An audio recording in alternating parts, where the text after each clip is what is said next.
Major Kalshi classes, online courses for all defense exams, recorded lecture, e-notes, daily live classes, online test. अब online पढ़ेगा तभी तो फौजी बनेगा India. Download the MKC Learning app and fulfill your dreams. Hello everyone and welcome to Major Kalshi classes. Dear students, NDA 1 2021 का notification आ चुका है. अभी कल ही सौरभ सर ने एक वीडियो इसके बारे में डाला था जिसमें उन्होंने डिटेल में जो इसका एलिजिबिलिटी क्राइटेरिया है, एज, एजुकेशनल क्वालिफिकेशन को लेके उसके बारे में बात की. एग्जाम डेट क्या है, फॉर्म कब से कब तक भरना है, ये सारी बातें कल सौरभ सर ने आपको डिटेल में एक्सप्लेन की हैं. आज के इस वीडियो में हम देखेंगे कि आप एनडीए का फॉर्म कहाँ और कैसे भर सकते हैं. स्टेप बाय स्टेप हम एनडीए का फॉर्म भरेंगे. फॉर्म भरते वक्त कई छोटे मोटे डाउट्स या क्वेरीज रिलीज होती हैं, पैदा होती हैं, तो उनको हम आज इस वीडियो में शॉर्ट करेंगे. तो सबसे पहले हम चलेंगे यूपीएससी की ऑफिशियल वेबसाइट पे जो कि है www.upsc.gov.in.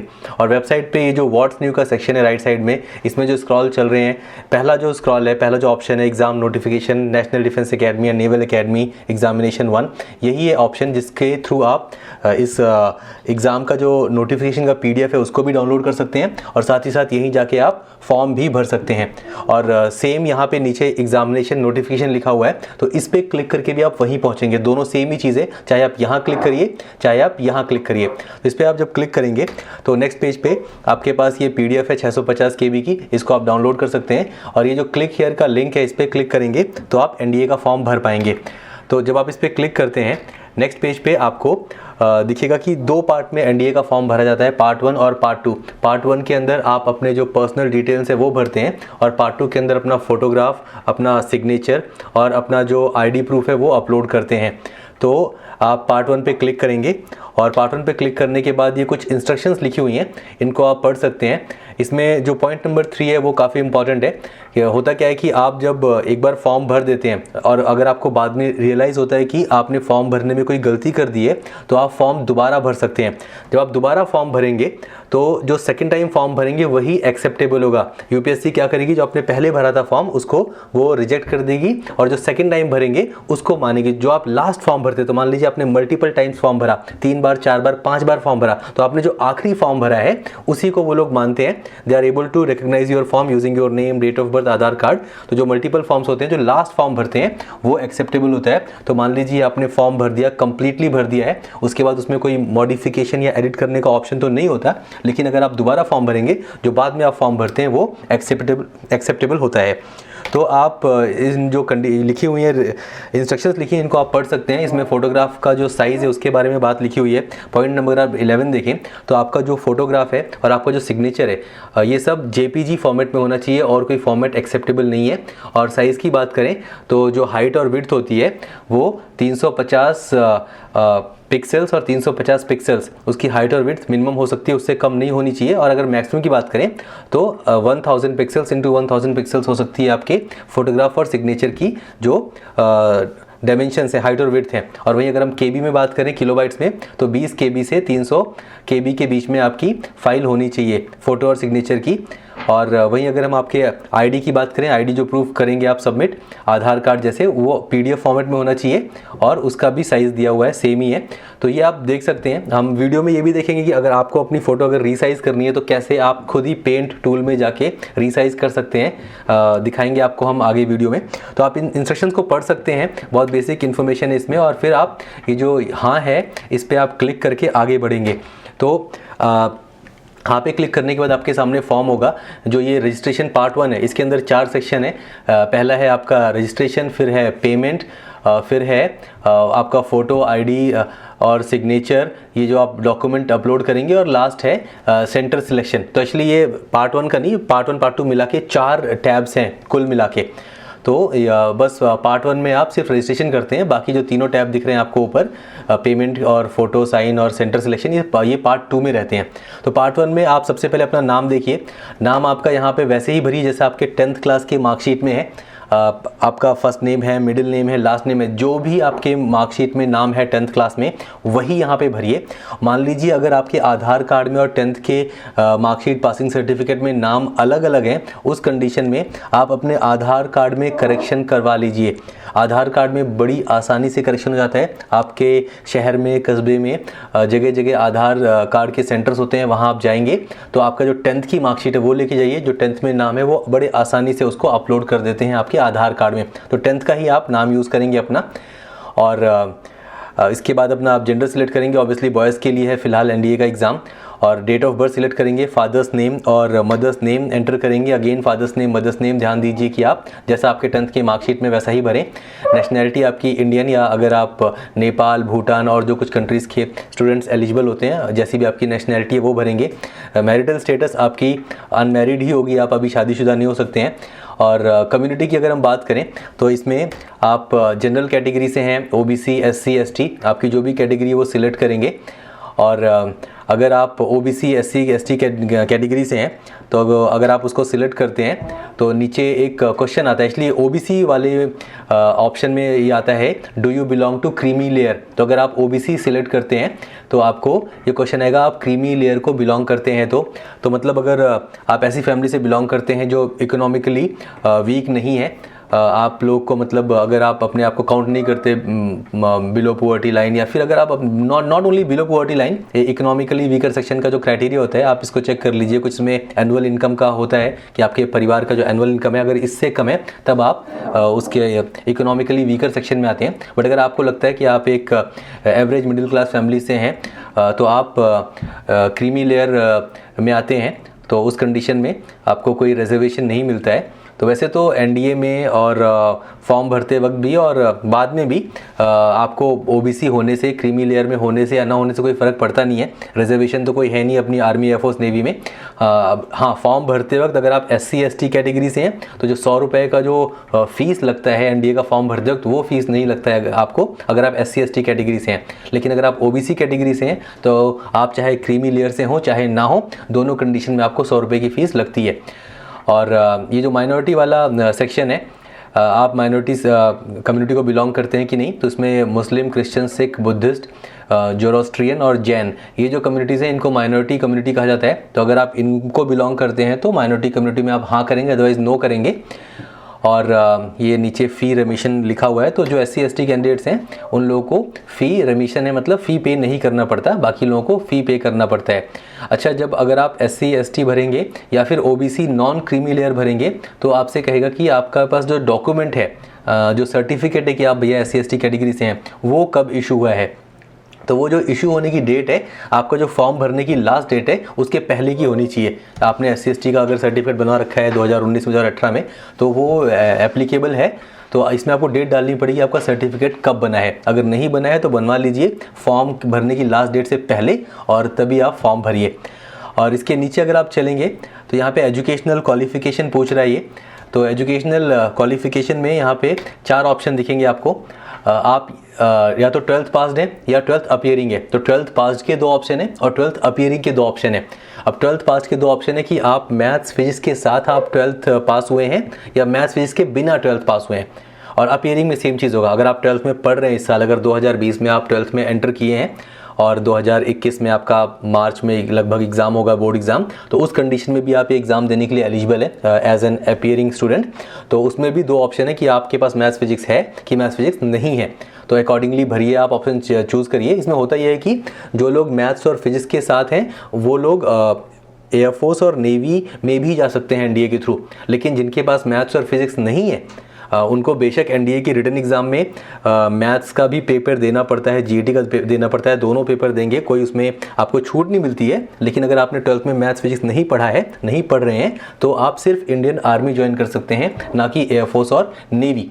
तो अकॉर्डिंगली आप ऑप्शन चूज़ करिए और नीचे आपको अपना एड्रेस लिखना है और मोबाइल नंबर देंगे, कंपलसरी है। ईमेल एड्रेस देंगे, ईमेल एड्रेस कंफर्म करेंगे। एक ऑल्टरनेटिव ईमेल एड्रेस का भी ऑप्शन है, ये ज़रूरी नहीं है। तो जो आपका लैंडलाइन नंबर का ऑप्शन है और जो ऑल्टरनेटिव ईमेल है, ये कंपलसरी नहीं है तो डालिए, नहीं है तो नहीं डालिए। तो एड्रेस भर के आप कंटिन्यू पे क्लिक करेंगे। रीसेट करने से सब कुछ मिट जाएगा, दोबारा भर सकते हैं और आप कंटिन्यू पे क्लिक कर सकते हैं अगर आपने इन्फॉर्मेशन सही ढंग से भर ली है तो। तो नेक्स्ट पेज पे आपसे ये आपका फ़ोटो आईडी प्रूफ की बात कर रहा है। तो फ़ोटो आईडी प्रूफ आपका आधार कार्ड, स्कूल आईडी, जो भी आपके पास आईडी प्रूफ है आप डाल सकते हैं। अगर आपके पास आधार कार्ड है बेस्ट होगा आप आधार कार्ड ही डालें, बिकॉज आगे एनडीए का रिटन एग्ज़ाम क्वालिफाई करने के बाद आपको इंडियन आर्मी की वेबसाइट पे अपना अकाउंट बनाना पड़ता है और वहाँ पे आपको आधार कार्ड नंबर देना ही पड़ता है और आधार कार्ड नंबर एक यूनिक नंबर रहता है। तो अगर आपके पास आधार कार्ड है, ये सजेशन है हमारा कि आप आधार कार्ड नंबर ही सिलेक्ट करिए, कोई दूसरा ऑप्शन यहाँ सिलेक्ट मत करिए और आधार कार्ड का नंबर डालेंगे, कंफर्म करेंगे। अब यहाँ नीचे आपको ऑप्शन चूज़ करने के भी फर्स्ट चॉइस की, अगर आप एनडीए क्वालिफाई कर लेते हैं रिटन एग्ज़ाम तो उसके बाद आप का जब एसएसबी होगा उस वक्त आप कौन से फोर्स की एसएसबी देना चाहेंगे और कौन सी फोर्स को ज्वाइन करना चाहेंगे एसएसबी क्वालिफाई करके, Indian army, Indian navy, Indian air force, और चौथा ऑप्शन है नेवल एकेडमी। एक्चुअली एनडीए का एग्ज़ाम आपको अच्छे से पता है, ये 2 एकेडमीज़ के लिए एग्ज़ाम हो रहा है। एक है national defence academy Khadakwasla Pune और दूसरा है नेवल एकेडमी एजिमाला केरला। तो आपने वैकेंसी में सौरभ सर ने आपको बताया था कि 370 सीट हैं नेशनल डिफेंस एकेडमी पुणे के लिए और 30 सीट है नेवल एकेडमी आपके केरला के लिए। तो आपका चॉइस भरना है आपको। तो अगर आप नेवल एकेडमी ज्वाइन करना चाहते हैं जहां आप जाते हैं 4 साल की ट्रेनिंग के लिए, जहां आपको इंजीनियरिंग कराया जाता है, तो आप नेवल एकेडमी भरिए। बट अगर आप एनडीए में रह के आर्मी, एयरफोर्स या नेवी ज्वाइन करना चाहते हैं तो आप इन तीनों में से ऑप्शन चूज़ करेंगे। तो आपको इसलिए प्रेफरेंस देनी है। तो जैसे मान लीजिए आपकी पहली प्रेफरेंस है कि आप एयरफोर्स ज्वाइन करें तो आप यहाँ पे 1 डालेंगे, और सेकेंड प्रेफरेंस है आपकी कि आप नेवी ज्वाइन करेंगे एनडीए के थ्रू तो आप यहाँ 2 डालेंगे, और आपकी थर्ड प्रेफरेंस है कि आप नेवल एकेडमी ज्वाइन करेंगे तो आप यहाँ 3 डालेंगे, फोर्थ प्रेफरेंस आपकी आर्मी है तो यहाँ 4 डालेंगे। तो आपको 1 2 3 4 ऐसा लिखना है, कोई भी ऑप्शन आप ब्लैंक नहीं छोड़ सकते। मान लीजिए आपकी चॉइस ऐसी है कि आप सिर्फ इंडियन आर्मी ज्वाइन करना चाहते हैं, बाकी किसी आप नेवी एयरफोर्स में जाना नहीं चाहते, नेवल एकेडमी आप जाना नहीं चाहते, उस कंडीशन में आप आर्मी को 1 डालिए, बाकी सबको 0 0 0 डाल दीजिए। तो चारों ऑप्शन में आपको कुछ ना कुछ लिखना पड़ेगा, अकॉर्डिंगली आप अपने ऑप्शन सिलेक्ट कर सकते हैं। आप सैनिक स्कूल, मिलिट्री स्कूल के विद्यार्थी हैं, हाँ या नहीं आप सिलेक्ट करेंगे। क्या आप डिफेंस पर्सनल के बच्चे हैं और सैनिक स्कूल में पढ़ रहे हैं, उस कंडीशन में यहाँ हाँ या नहीं आप सिलेक्ट करेंगे और फिर आप कंटिन्यू पे क्लिक करेंगे। तो कंटिन्यू पे क्लिक करने के बाद आपका जो रजिस्ट्रेशन पार्ट 1 है वो कंप्लीट है। आपका जो आपने डिटेल्स भरे वो आपके सामने लिख के आएंगे और नीचे आपको ये सिक्योरिटी कोड डालना है और आई एग्री पे क्लिक करना है। एक बार इन्फॉर्मेशन आप चेक कर लीजिए, और इन्फॉर्मेशन अगर आपको लगता है कुछ गलत हो गई है तो यहाँ अपडेट पे क्लिक करके आप करेक्शन भी कर सकते हैं। अदरवाइज़ अगर आपको लगता है कि आपने पूरी इन्फॉर्मेशन सही भरी है तो आप ये सिक्योरिटी कोड डालिए और आई एग्री पे क्लिक करिए। आई एग्री पे क्लिक करने के बाद आपसे पूछेगा भाई are you sure you want to submit the form, आप ओके पे क्लिक करिए और आपका फॉर्म हो गया सबमिट। और सबमिट होने के बाद आपका रजिस्ट्रेशन आईडी जनरेट हो चुका है यहाँ पे, और आपका जो date of birth, address, details हैं वो यहाँ लिखे हुए हैं। और इसके बाद आप नीचे देखेंगे तो 3 ऑप्शन है नीचे। एक्चुअली जो 3 ऑप्शन हैं वो हैं आपके कि आप प्रिंट कर लीजिए एप्लीकेशन फॉर्म को, और या फिर आप आगे रजिस्ट्रेशन 2 में भरिए। तो आप रजिस्ट्रेशन 2 भरेंगे, जो पार्ट 2 है वो भरेंगे। तो पार्ट 2 भरते वक्त आपको ये रजिस्ट्रेशन आईडी मांगेगा यहाँ पे, और आपका डेट ऑफ बर्थ मांगेगा और सिक्योरिटी कोड मांगेगा, और आप ये इन्फॉर्मेशन भर के आप पार्ट 2 में पहुँचेंगे। तो जो पार्ट 2 का ऑप्शन है ऐसा कुछ दिखेगा आपको। तो यहाँ पे पेमेंट का ऑप्शन आपको नहीं दिख रहा, बिकॉज मैंने फॉर्म भरते वक्त SC कैंडिडेट सेलेक्ट कर लिया था, तो फॉर्म 100 रुपये की ज़रूरत नहीं है। अदरवाइज़ यहाँ पे पहला ऑप्शन होता पेमेंट का, तो आप यहाँ पे पेमेंट का ऑप्शन जो है उसमें आप डेबिट कार्ड या क्रेडिट कार्ड यूज़ करके बड़े आसानी से पेमेंट कर पाते। और हालांकि कैश पे करने का भी ऑप्शन है, आप SBI की किसी भी ब्रांच में जाएं और रजिस्ट्रेशन आईडी के हेल्प से आप वहाँ पे पेमेंट कर सकते हैं, और वहाँ से एक आपको चालान नंबर मिलता है, वो चालान नंबर यहाँ सबमिट करने का ऑप्शन रहता है अगर आप कैश पे करके आए हैं बैंक में। बट आज की तारीख में आप सच एडवाइजेबल होगा कि ऑनलाइन पेमेंट करिए डेबिट कार्ड से। आपके पास नहीं है तो किसी से आप ले सकते हैं, 100 रुपये पेमेंट करने की बात है, काफ़ी आसानी से आप कर पाते हैं compare to going out to a bank and standing in a queue. तो पेमेंट करने के बाद आपके पास जो टैब खुलता है, जो येलो हो रखा है फिलहाल फ़ोटो साइन वाला, तो यहाँ पर आपको अपनी एक फ़ोटो लगानी है, आपको आपका सिग्नेचर लगाना है, और आपका जो आईडी आपने लगाया है, आधार कार्ड जो भी आईडी लगाई है उसका एक फ़ोटो लगाना है। फ़ोटो और सिग्नेचर JPG फॉर्मेट में होंगे और आधार कार्ड आपका PDF फॉर्मेट में होगा। तो इसके लिए आपको परेशान होने की ज़रूरत है नहीं। अगर आपका फ़ोटोग्राफ है तो आप उसको अपने मोबाइल फ़ोन से, अगर अच्छा एक डिसेंट मोबाइल फ़ोन है उससे आप फ़ोटो खींच सकते हैं, या खुद की आप एक फ़ोटो खींच सकते हैं साफ़, जहाँ लाइटिंग वगैरह अच्छी हो, क्लियर फ़ोटो। एडवाइजेबल होगा कि कोई अच्छा कैमरा लें जिसका जो मेगापिक्सल थोड़ा ज़्यादा हो, तो अच्छी फ़ोटो आए, साफ़ फ़ोटो आए। क्योंकि इसमें नीचे अगर पेज को स्क्रॉल करेंगे तो इन्होंने कुछ एग्जांपल्स दे रखे हैं कि अगर फ़ोटोज़ ऐसी साफ़ हैं, सिग्नेचर आपके क्लियर हैं, रीडेबल हैं, तभी एक्सेप्ट करेंगे। मान लीजिए फ़ोटो आपकी छोटी है, ब्लर्ड है, या सिग्नेचर आपका पढ़ने में नहीं आ रहा, तो इस कंडीशन में आपका फॉर्म रिजेक्ट भी हो सकता है। तो आप फ़ोटो जो भी खींचेंगे सावधानी से खींचेंगे, और फ़ोटो खींच के आप आराम से उसको पेंट टूल से ही रीसाइज़ कर सकते हैं, क्रॉप कर सकते हैं, और फिर यहाँ पे अपलोड कर सकते हैं। अगर आपका जो फ़ोटो आईडी आधार कार्ड, उसका अगर आपको बनाना है PDF, तो उसका भी आप फ़ोन से ही, मोबाइल फ़ोन से फ़ोटो खींच के गूगल पे डालिए इमेज टू PDF कन्वर्टर। तो इमेज टू PDF कन्वर्टर आपके 2-3 वेबसाइटें खुल जाएंगी, आप आराम से कन्वर्ट कर सकते हैं PDF फॉर्मेट में, और तीनों फाइल अपलोड कर सकते हैं। और जहाँ तक मैं बात कर रहा था कि आपको फ़ोटो कैसे रिसाइज़ करने हैं वो दिखाएंगे, तो उसके लिए जैसे मान लीजिए एक फ़ोटोग्राफ हम आपको दिखाते हैं। ये फ़ोटोग्राफ है एक, इसको हम ओपन विद पेंट करेंगे। ओपन विद हमने पेंट किया। पहले इसकी हम साइज़ देख लेते हैं। तो इस प्रॉपर्टीज़ पे क्लिक करिए, लास्ट ऑप्शन जो है प्रॉपर्टीज़ पे क्लिक करिए। 400 KB की फ़ाइल है, तो 20 से 300 KB के बीच में चाहिए। और दूसरा जो इसके डिटेल्स हैं, लेंथ और विड्थ, इसका लेंथ और विड्थ देखिए, डायमेंशन देखिए 1365 इंटू 2048, तो ये ज़्यादा है क्योंकि हमारा लिमिट क्या है, लोवेस्ट है 300 इंटू 300 और हाईएस्ट है 1000 इंटू 1000, तो ये 1000 से ज़्यादा है इसके डायमेंशन है, तो इसे हमें इसे छोटा करना पड़ेगा। तो हमने प्रॉपर्टीज़ चेक कर लिया। अब इसको हम ओपन विद करेंगे पेंट। ओपन विद हमने इसको किया पेंट, और ये जो फ़ोटो है इसको हम यहाँ से रिसाइज़ पे क्लिक करेंगे। रिसाइज़ पे परसेंटेज और पिक्सल्स का ऑप्शन है, पिक्सल्स पे क्लिक करिए। जो हमने देखा था प्रॉपर्टीज़ में इसके डायमेंशंस, वही यहाँ दिखा रहा है। अब हमें क्योंकि 900 चाहिए, तो जो इसमें से बड़ा हो, आपका हाइट और विड्थ में से जो बड़ा हो उस पर आप क्लिक करिए। यहाँ पे 1300 और 2000 में से 2000 बड़ा है, हम 2000 पे क्लिक करेंगे। इसको कर देंगे मान लीजिए 990, क्योंकि हमें 1000 से छोटा चाहिए, 300 से बड़ा। इसको हमने 990 किया तो ऑटोमेटिकली 659 हो गया ये वाला, क्योंकि ये मेंटेन एस्पेक्ट रेशियो था। मतलब अगर हम हाइट कम करें तो उसी रेशियो में विड्थ भी कम हो जाए। तो ये हमने किया। अब हम इस पर करेंगे ओके पे क्लिक। ओके पे क्लिक किया, फ़ोटो छोटी हो गई। इसको हम करते हैं सेव, तो हमने किया Ctrl+S। और अब इसका अगर हम साइज़ चेक करें, प्रॉपर्टीज़ में गए हम, और इसका साइज़ 144 KB है, which is good because 20 KB से 300 KB हो सकती है। और डायमेंशन चेक करें तो 659 into 990, which is good because 300 से ऊपर होना चाहिए दोनों हाइट विड्थ, और 1000 से नीचे। तो ये हो गया सेट। अब इस फ़ोटो को आप अपलोड कर सकते हैं। सेम आप सिग्नेचर को भी सीधा मोबाइल फ़ोन से फ़ोटो खींचिए, अपने लैपटॉप पे डालिए और क्रॉप कर लीजिए पेंट टूल में। तो ये इस तरह से आप इसको कर सकते हैं। और अब आप अपलोड करेंगे, तीनों फाइल सिलेक्ट कर लेंगे और अपलोड इमेज पे क्लिक करेंगे, और आपकी जो इमेज है वो अपलोड हो जाएगी। और आप एक बार देख पाएंगे, आपकी जो इमेज, फ़ोटो, साइन अपलोड हुआ है सब देख पाएंगे। और उसके बाद आप कंटिन्यू पे क्लिक कर सकते हैं, ये जो कंटिन्यू का बटन है। और नेक्स्ट पेज पे अब आपको ये एग्ज़ाम सेंटर सिलेक्ट करने के लिए कहेगा। तो पहले आपका ये जो आपने फ़ोटो आईडी डाला है, आधार कार्ड, वोटर आईडी जो भी डाला है, वो यहाँ नंबर डालना पड़ेगा। और फिर आप अपना एग्ज़ाम सेंटर सिलेक्ट कर पाएंगे, कौन से शहर में आपको एग्ज़ाम देना है। एग्ज़ाम सेंटर सिलेक्ट करिए, और फिर जब नीचे आएंगे तो नीचे ये आई हैव रेड डिक्लेरेशन का जो ग्रीन बटन, इस पर क्लिक करेंगे, और हो गया आपका फॉर्म सबमिट। फॉर्म सबमिट हो गया, और आप व्यू या प्रिंट एप्लीकेशन कर सकते हैं। इस पर क्लिक करेंगे तो फिर से आपका registration ID, date of birth मांगेगा, आप लॉगिन हो जाएंगे और अपना फॉर्म को आप प्रिंट कर पाएंगे। और आप फॉर्म प्रिंट कर सकते हैं। फॉर्म को प्रिंट क्या करिए, PDF बना के रख लीजिए, और थोड़ी एक बार चेक कर लीजिए कोई इन्फॉर्मेशन गलत तो नहीं है। ध्यान से फॉर्म भरेंगे, कोई गलती होगी नहीं। अगर इनकेस हो भी जाती है तो आप दोबारा से फॉर्म भर सकते हैं।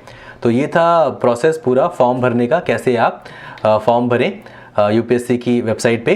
तो डियर स्टूडेंट्स, आप जल्द से जल्द फॉर्म भर दीजिए। UPSC की वेबसाइट पे कोई रश नहीं है, कोई वेबसाइट डाउन वाउन नहीं है, बड़े आराम से फॉर्म भरा जा रहा है। UPSC बहुत अच्छे से मैनेज करती चीज़ों को।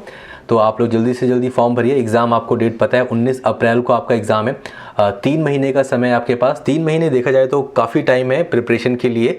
आप मेजर कल्ची क्लासेस के ऑफलाइन या ऑनलाइन कोर्स से जुड़ के, जो 3 महीने का कोर्स होता है एनडीए का, उससे जुड़ के आपकी जो एनडीए की प्रिपरेशन है, चाहे वो मैथमेटिक्स की हो, चाहे वो जीईटी के आपके सब्जेक्ट्स हैं, जनरल स्टडीज़ का पोर्शन हो या साइंस का पोर्शन हो, आप डिटेल्ड एक और थोरो प्रिपरेशन कर सकते हैं। और एनडीए एग्ज़ाम जो आपका अप्रैल में शेड्यूल्ड है, उसको आप बड़े आराम से क्वालिफाई कर सकते हैं। तो आप ऑफलाइन क्लासेस भी के साथ जुड़ सकते हैं 3 महीने के कोर्स के लिए, या फिर आप ऑनलाइन भी घर बैठे पढ़ाई कर सकते हैं। और अगर आप चाहते हैं कि आप बुक्स ऑर्डर कर लें और घर पे खुद से सेल्फ स्टडी करें, तो उसके लिए आप www.mkcpublication.in पर विज़िट कर सकते हैं। और इस वेबसाइट पे जाके आप जो एनडीए की किट है उसको आप ऑर्डर कर सकते हैं। तो एमकेसी पब्लिकेशन की वेबसाइट पे जो एनडीए का टैब है, इस पर आप जा सकते हैं और यहाँ से आप एनडीए की चाहे तो पूरी की पूरी किट ऑर्डर कर सकते हैं, और चाहे तो आप इंडिविजुअल बुक्स भी ऑर्डर कर सकते हैं। और साथ ही साथ एनडीए के जो सैम्पल पेपर्स होते हैं, अगर आप उनकी प्रैक्टिस करना चाहते हैं तो आप www.mkconlinetestseries.in पर विज़िट कर सकते हैं, और वहाँ आप एनडीए की जो ऑनलाइन टेस्ट सीरीज़ है उसको परचेज़ करके आप मल्टीपल इसमें टेस्ट हैं आप अटेम्प्ट कर सकते हैं। तो इसका जो पैटर्न है क्वेश्चन पेपर्स का बिल्कुल वैसा ही जैसा यूपीएससी डिज़ाइन करती है। और आप एक कमरे में बैठ के अपने घर वालों को बोल दीजिए कि 5 घंटे आपको डिस्टर्ब नहीं करेंगे, या फिर आप 2.5 घंटे कर सकते हैं। 2.5 घंटे आप पहले मैथ्स का अटेम्प्ट कर लीजिए, फिर एक ब्रेक ले लीजिए, फिर 2.5 घंटे में जीईटी का पेपर अटेम्प्ट करिए। तो बिल्कुल वैसा ही पेपर होता है जैसा आपका रियल एग्ज़ाम होता है एनडीए का। और एग्ज़ाम देने के बाद आप अपना रिजल्ट भी देख सकते हैं इमीडिएटली, और कौन से क्वेश्चंस गलत हुए, कौन से सही, वो दिखता है आपको। और साथ ही साथ आप देख सकते हैं कि जो क्वेश्चन गलत हुए उनका एग्जैक्ट सोल्यूशन क्या होगा। सिर्फ आंसर नहीं, एक डिटेल्ड सोल्यूशन भी रहता है। तो ये काफ़ी डिटेल्ड एनालिसिस रहता है ऑनलाइन टेस्ट सीरीज़ के थ्रू अगर आप टेस्ट अटेम्प्ट करते हैं तो डियर स्टूडेंट्स, मेजर कल्ची क्लासेस की तरफ से आप सभी को बहुत सारी good wishes upcoming NDA exam के लिए। जल्द से जल्द फॉर्म भरिए, और मेजर कल्ची क्लासेस के किसी भी प्लेटफॉर्म से जुड़ने के लिए अगर आपकी कोई क्वेरी या डाउट है तो आप हमें फ़ोन भी कर सकते हैं। हमारे फ़ोन नंबर्स हैं 9696220022 या 9696330033। अधिक जानकारी के लिए आप हमारी वेबसाइट भी विजिट कर सकते हैं www.majorkalchiclasses.com। All the best. Thank you. Major Kalchi classes online courses for all defense exams. Recorded lecture, e-notes, daily live classes, online test. अब online पढ़ेगा तभी तो फौजी बनेगा India. Download the MKC Learning app and fulfill your dreams.